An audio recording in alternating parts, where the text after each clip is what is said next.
see how this goes. The quality on screen is incredible, but take two. What's going on, everyone? Welcome back to Panels on Pages. My name is Dalibor, and today we're talking about the Thunderbolts. Thunderbolts, strike! The quick and dirty story behind this podcast is that I recorded this yesterday, or at least I thought I did. I had not hit record, apparently, so I just went on and recorded nothing. Recorded literally nothing and just talked about the subject for a while, just at my camera. So today I have hit record. It says recording, so we're on top of it today. But what I want to specifically do is I want to kind of briefly summarize what the Thunderbolts are and what they are, what people are expecting to happen in the MCU versus what I think is actually going to happen. Originally, the Thunderbolts came out of what is debatably a great crossover, Onslaught, and long story short, the heroes disappeared and Baron Helmut von Zemo went ahead and put together a team, and it was going to be like the ultimate, Masters of Evil. They were going to take out the Avengers, and then the Avengers disappear. So they're like, what the hell now? And essentially Zemo's like, wait, what if we just pretend to be heroes? Well, they'll let us fucking do anything. Heroes can do whatever the fuck they want as long as they save a few lives here and there.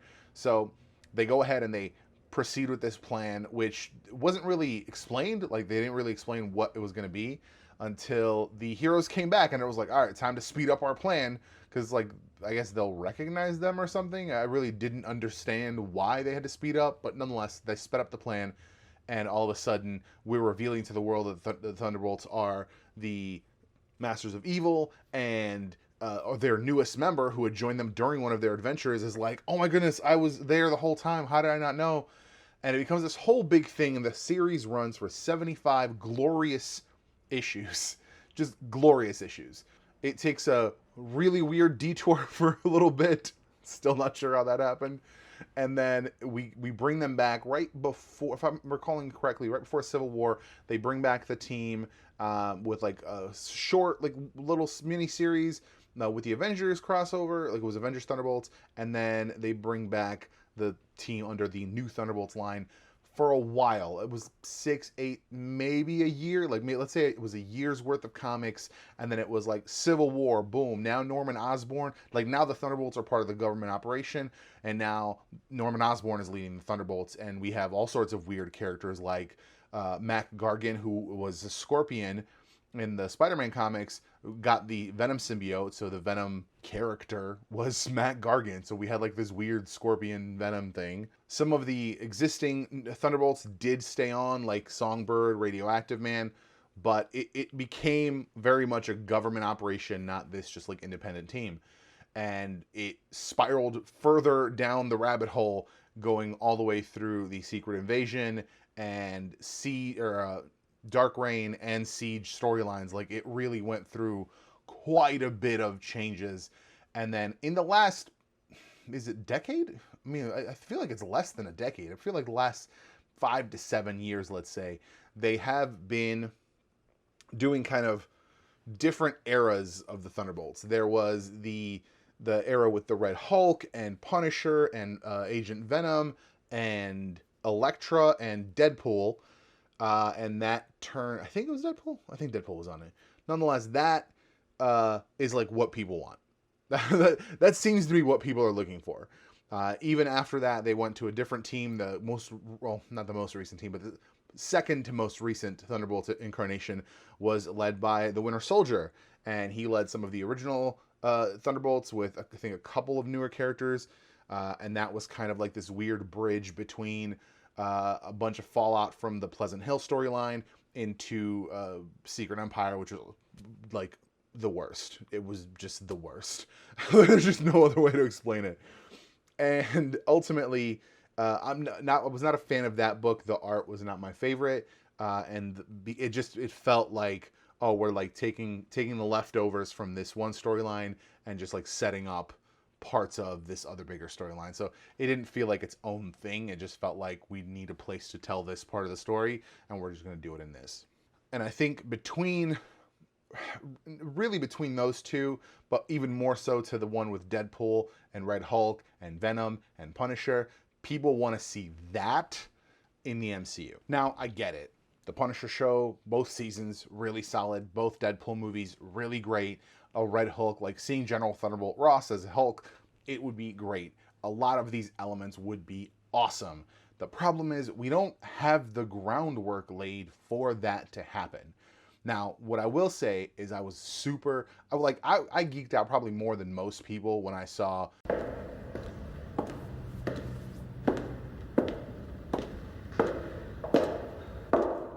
Well, these boots are not made for walking. Valentina Allegra de Fontaine. Actually, it's Contessa Valentina Allegra de Fontaine. I know it's hard, but I don't like to repeat myself, so you can just call me Val. On screen, because that, to me, just as soon as she said it, like as soon as she showed up, I was like, oh my God, it's Contessa. And see, she said it, and I just flashed back to this. Always a pleasure to see the old warhorse chewing out the troops. So they sent you too.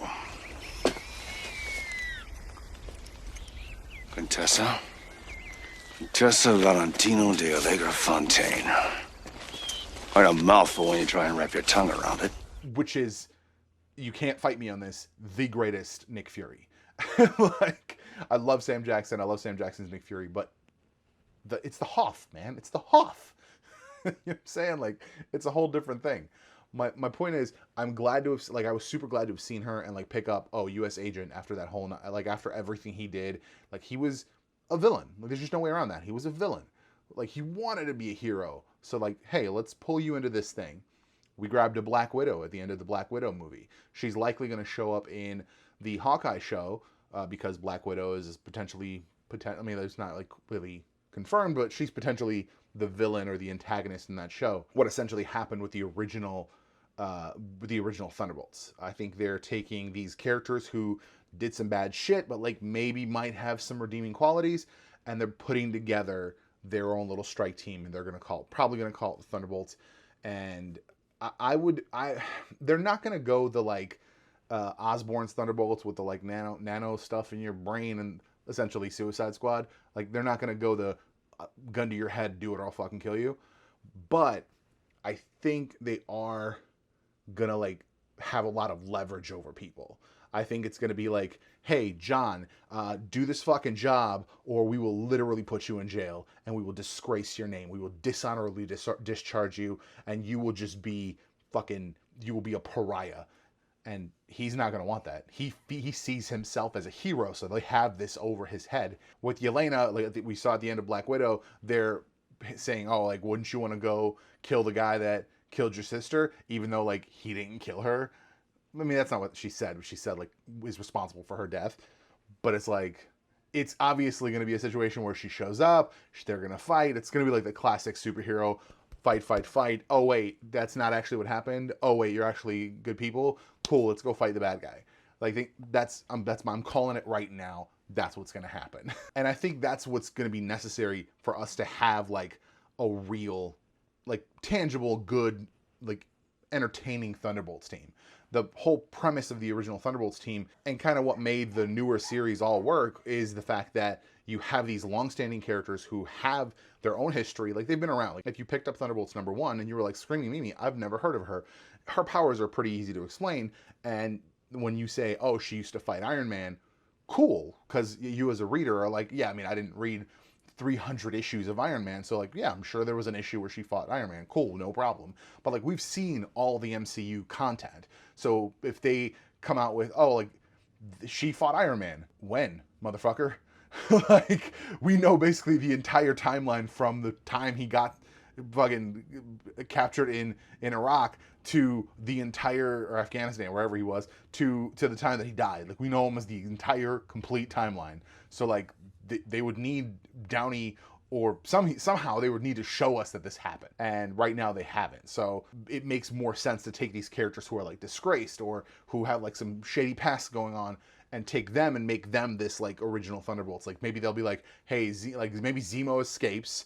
I'm thinking Zemo escapes in Wakanda Forever.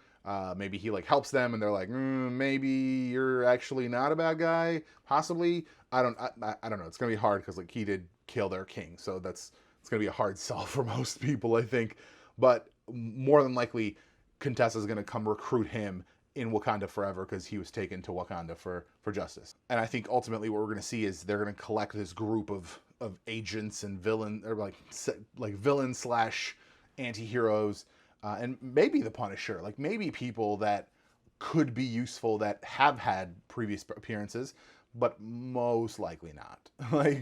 like they're not going to take Bullseye because we don't know shit about Bullseye because he was in that last season of Daredevil, and that was not a good season. Like, I'm sorry to say, Daredevil or fucking Bullseye spent more time in the Daredevil costume than Daredevil did. Like, I was not a fan of that whole situation at all.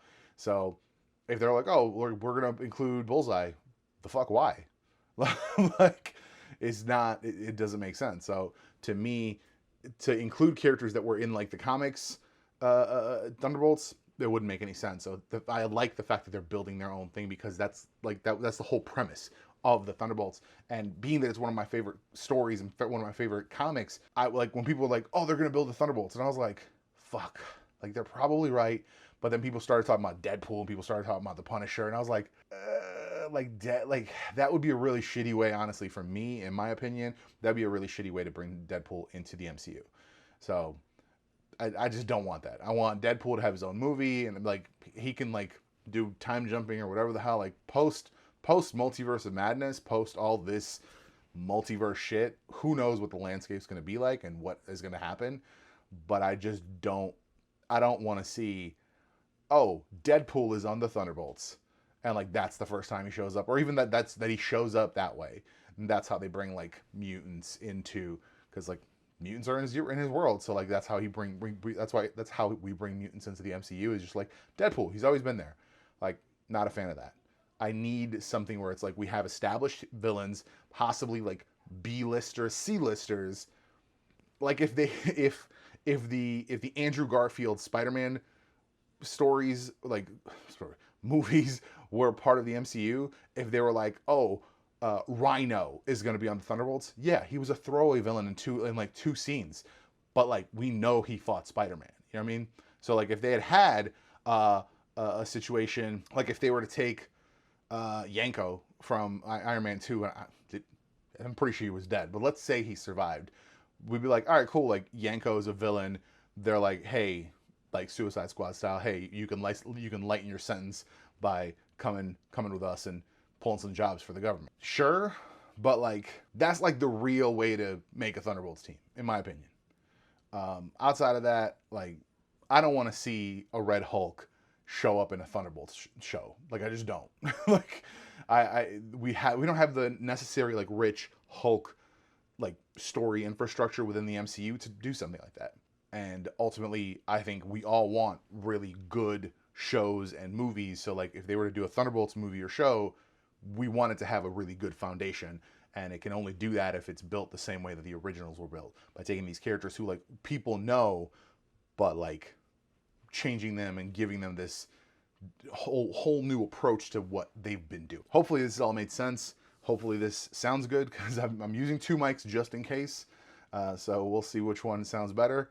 And yeah, that's going to be it for this one. If you have any questions, please comment, hit me up, talk to me. I wanna know what people are thinking, because I'm just not for this like, oh, let's put Deadpool and let's put Punisher and let's like put Venom into a Thunderbolts. Like I don't want to see that. That's my thing. Who knows? Maybe at the end of the Venom movie, because people have been freaking out about this post-credit scene, maybe the post-credit scene is the fact that Contessa shows up and collect. That would just be the fucking icing on the cake of this fucking podcast episode. Thank you for watching. Thank you for listening. I'll see you in the next one.